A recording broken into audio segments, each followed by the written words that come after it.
terhadap bencana alam.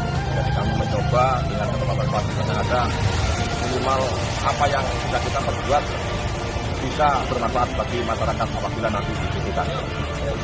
Mungkin seperti itu.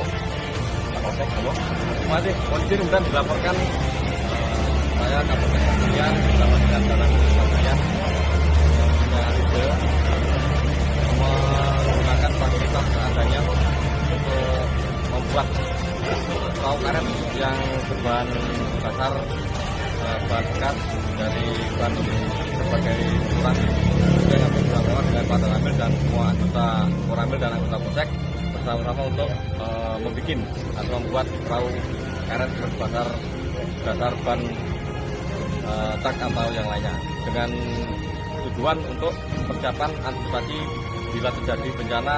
Kami dari Polsek dan Koramil sudah persiapan untuk antisipasi bencana. Terima kasih, demikian yang dapat kami laporkan.